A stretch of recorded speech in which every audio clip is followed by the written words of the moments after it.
Hey there, it's Red Robot. Today we're going to talk about one of my favourite weapons in the entire game, the Force of Nature. This gun's got a bit of a bad reputation. I think it's because you've got newbie scouts running around with it. It's one of the achievement items for Scout and one of the first new weapons free-to-play players will grab if they love Scout. But I really love it. It's got some intricacies to it and little tricks you can do that the stock scattergun just don't have. There are things you can do with it that you could never pull off with the scattergun. And although, of course, the scattergun is such an incredible weapon, it's got such great sustained use. You can use it over such a long period of time. It's got 6 shells that it can reload, whereas the Force of Nature has a slow reload, but reloads 2 at once.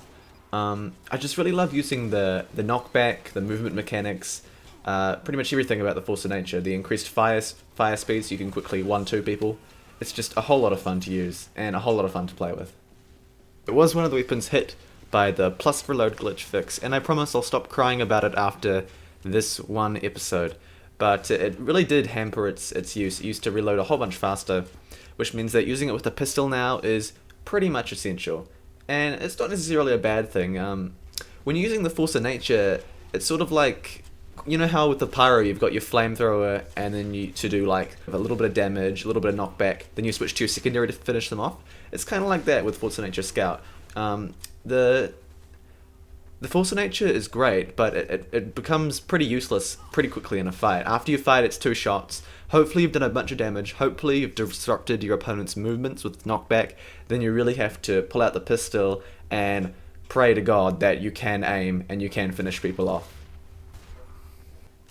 While the Force of Nature's movement capabilities might seem a bit underwhelming versus a weapon like the Soda Popper where you have such amazing control over your air movements, it's really important to note that the Force of Nature's sudden aerial height gain is really powerful. It allows you to dodge rockets, it allows you to dodge stickies, but it's really dangerous to use in combat because if you're using your Force of Nature for movement, it means that you only have 1 shell left for damage, and then you're fully reliant on your pistol.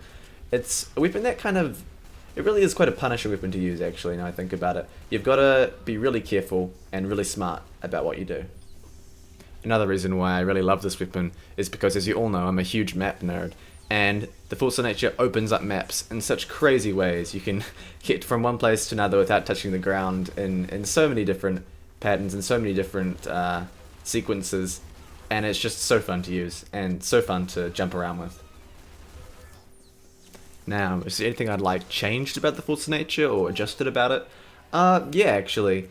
Now that it's been nerfed a little bit, I'd really like instead of actually changing the Force of Nature, because I reckon that the weapon as it is, getting a buff in terms of like clip size, or just flat reload speed or firing speed, wouldn't be a good way to go because it's already quite a frustrating weapon to play against. The knockback is really strong, and it can feel like your life is being just taken away from you when a scout 1v1s you with this weapon. But I'd really like to see a secondary weapon like a pistol with the downside like reduced clip, but an upside something like fully reloads your primary on kill. This would be a godsend for weapons like the Force of Nature and the short stops that are really hampered by their reload speed. And that's all I have today. It's really fun making this video, and I'll catch you guys tomorrow.